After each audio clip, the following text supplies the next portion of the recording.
Hello everyone. So today we are going to discuss physics question bank solutions, that is answer sheet. Means answer sheet will be provided in this video. So you have to watch this video till the end and you can write the answers in your notebook or you can take the screenshot of it. Okay. So this is of physics and it's of chapter number 9, that is current electricity. So let's get started. So here are the MCQs. So in this video I will be covering all the MCQs, very short questions, that is very short answers, and short answer type 1. So yeah, let's get started. So first is the MCQ one. So see here the first MCQ, Kirchhoff's second law, that is voltage law, or it is also known as a loop law, is based on conservation of energy. So the right answer is C, that is conservation of energy. And the first law is based on what?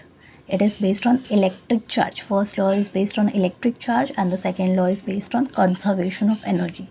So this both the things you should know. Now the next one, when unknown resistance is determined by a meter bridge, the error due to contact resistance is minimized by, here the answer is given, interchanging the position of the known and unknown resistance. This we know. And the SI unit of potential gradient is, yes, it is volt per meter. Now the next one, instrument which can measure terminal potential difference as well as electromotive force is what? Potentiometer, that we know. Yes or no? Now the fifth MCQ, when null point is obtained in the potentiometer, the current is drawn from the. So this answer you will find in the next page. And the answer for it is the main battery. Okay, from main battery we get that. If potential gradient of a wire decreases, obviously its length is going to increase. So it's the obvious answer. This all is the theory part. Now see, this is a numerical kind of, it is very easy numerical. 4 resistances, that is 4 ohm, 8 ohm, X ohm and 12 ohm are connected in a series to form a Wheatstone network. Okay, if the network is balanced, okay, it is balanced, the value of X is, so we know when it is balanced it is PQ upon SR, right? So you have to just keep the values. I have here drawn the diagram also. So you can see the numerical 8 upon 4 I have kept into X upon 12. Then by cross multiplying we get this values, yes or no? If you cross multiply this, so you know this cross multiplication and you will get the value as 24.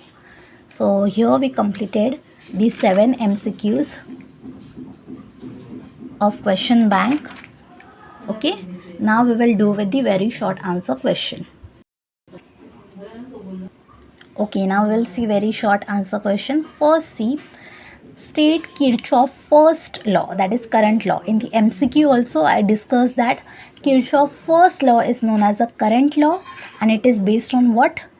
Electric charge. That you have to keep in your mind. Okay, so Kirchhoff first law, it is also known as a current law and a junction law, and Kirchhoff second law is known as a voltage law and a loop law. Okay, keep this in your mind. Now they have asked us to write the state. You have to state the Kirchhoff's law. So the algebraic sum, okay, of the currents that is I at a junction is 0 in an electrical network. That is summation of I1 is equal to 0, where I1 is the conductor in the ith conductor at a junction having n conductors. Okay, so like this only you have to state the law. So based on this formula also you can state this law. I is the current, right? So the algebraic sum, this is a summation, right? Summation denotes what? This sum. So the algebraic sum of the currents at a junction, because it is a junction law, okay, is 0 in an electrical network. Hence it is a Kirchhoff first law, that is also known as a current law. I hope this is clear. Now we'll move on to the second one. And for it is asked for only 1 mark, or if it is asked for 2 marks you can draw this diagram as well. Okay, now see the second law, state Kirchhoff's second, that is a voltage law, or you can say a loop law also. So Kirchhoff's second, yeah, voltage or loop law, the algebraic sum of the potential difference. See, what do you mean by potential difference? V, right? Potential difference is denoted by V is equal to IR, right? This is the potential difference. So what is the thing? The algebraic sum of the potential differences. Potential difference means what? Product of current. Current means I, you can see here in the formula, current, and resistance, that is R, and the electromotive force, that is EMF, that is epsilon, in a closed loop is 0. This is the Kirchhoff's second law, or we can say the voltage law. Clear? So what is the thing? The algebraic sum of the potential differences. You can, from this, if you know this formula, it's formula, not the statement, which is a mathematical statement, then also you can write this law very easily. See how the summation means sum, the algebraic sum of the potential difference. What is this? IR. This is a potential difference. V is equal to IR. So IR is the potential difference between, so in bracket they have written product of I, so it is I into R means product. So product of current and resistance and the electromotive force, that is epsilon, in a closed loop is 0. This is your Kirchhoff's second law. So understood these two laws? There are the two laws. Keep this in your mind. Okay. Now we'll move on to the third question. Now see here the third question. What is the basis of Kirchhoff's current law and voltage law? What is the basis of Kirchhoff's current law and voltage law? It is very easy. What is, as I am telling you from the MCQ only, that Kirchhoff's first law, that is current law, is consistent with conservation of electric charge. Electric charge is conserved in Kirchhoff's current law, and in voltage law, what is conserved? Conservation of energy. The MCQ we did, right? So the Kirchhoff current law is consistent with the conservation of electric charge, while the voltage law is consistent with the law of conservation of energy. This is your answer. Now say the fourth one. Now the fourth one, are Kirchhoff's law applicable to both AC and DC circuit? So yes, the answer is yes. Kirchhoff's laws are applicable to both the AC and DC circuit. Okay, so they are accurately used for DC circuit and low frequency AC circuit. In case of AC, you have to write all these things. In case of AC, the summation of a current should be done in vector form or using instantaneous value for the AC component of the circuit. So you have to write this. But it is, yeah, they are applicable for both. Kirchhoff's laws are applicable for both. Okay. Now next is potential gradient. What do you understand by potential gradient? The potential gradient is defined as the potential difference per unit length of the wire. Okay, so this is the definition. It will carry 1 mark. So you have to write it. Now we'll see the 6th, 7th and 8th one. So the 6th one, on what factor does the potential gradient of the wire depend? So the potential gradient of the wire depends upon the potential difference between the 2 points, or you can say the 2 ends of the wire, and the length of the wire. Okay, so it's as that easy. It is the, what are the factors does the potential gradient depend upon? So these are the factors, these two factors. What are the factors? The potential difference between the 2 points or 2 ends of the wire and the length of the wire. Okay, next one, what is the SI unit of potential gradient? Yeah, this is the MCQ also we solved, right? So volt upon meter, that is V upon M. Now the next one, state any one use of potentiometer. What is the any one use of potentiometer? Potentiometer is used to compare the EMF of two cells. Yes, we know this, and it is used to determine the internal resistance of a cell. So these are the two uses I have given. You can write any one of them, okay? Or you can write two also. It's up to you.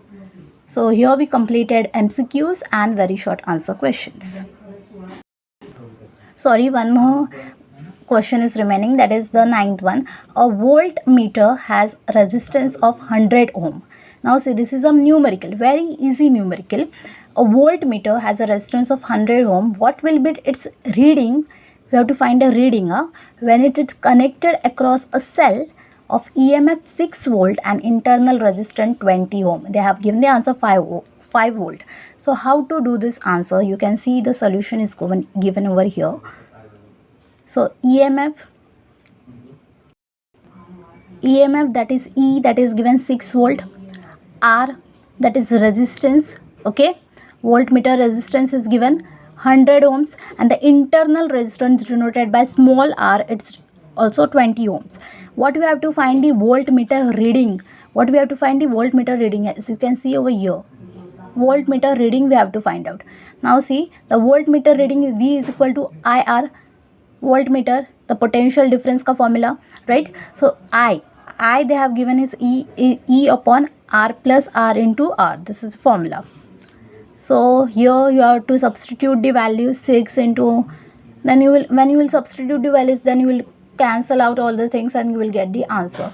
Okay, so this is easy one, easy numerical. Okay, now here we have completed the very short answer questions. Now we will move on to the further questions. Okay friends, now we will start with short answer question. Okay, that is short answer type 1 will start. What are the disadvantages of a potentiometer over a voltmeter? What are the disadvantages that we have to tell? So see, here I have written very nicely. I have prepared all the answers. Okay, you can take the screenshot of it and you can write it.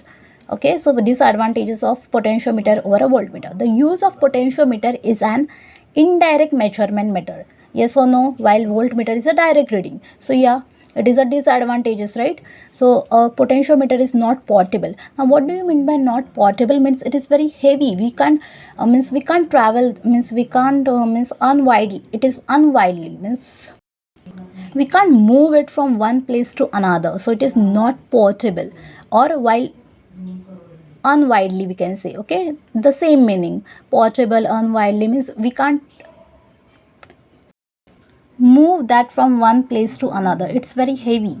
And a voltmeter is a portable, means it is easy to move, right? Unlike a voltmeter, the use of potentiometer is in measuring an unknown EMF requires a standard source of EMF and a calibration. Any 2 points you can write. This first 2 points you can write. Okay, now the second one we are going to see, that is distinguish between potentiometer and a voltmeter. So see, potentiometer and voltmeter. First I have written the definition of the both, and then here I have written the 9 points of the difference between them. So you can write any 4 to 6, whichever points are suitable to you. You can write those points. Okay, any 4 to 5 points, or you can write all the 9 points. I have given 9 points. Okay, so I'm reading all the points. A potentiometer is used to determine the EMF of a cell, potential difference and internal resistance. A voltmeter can be used to measure the potential difference and the terminal voltage of a cell, but it cannot be used to measure the EMF of a cell. This is a kind of a definition I have given. Now see here on next page. See here now the potential. It has high sensitivity and it has less sensitivity as compared to potentiometer. This is for voltmeter and this is for potentiometer. Okay, it is more accurate, it is less accurate. This is less accurate than potentiometer. It is not portable instrument, as I told you earlier, and it is a portable instrument. It does not give direct reading. This also point we have done, and it gives a direct reading. Its resistance is infinite. Its resistance is high, but it is used to measure lower voltage values only. It is used to measure lower as well as higher voltage values. It does not draw any current from the source of known EMF. It draws some current from the source of EMF.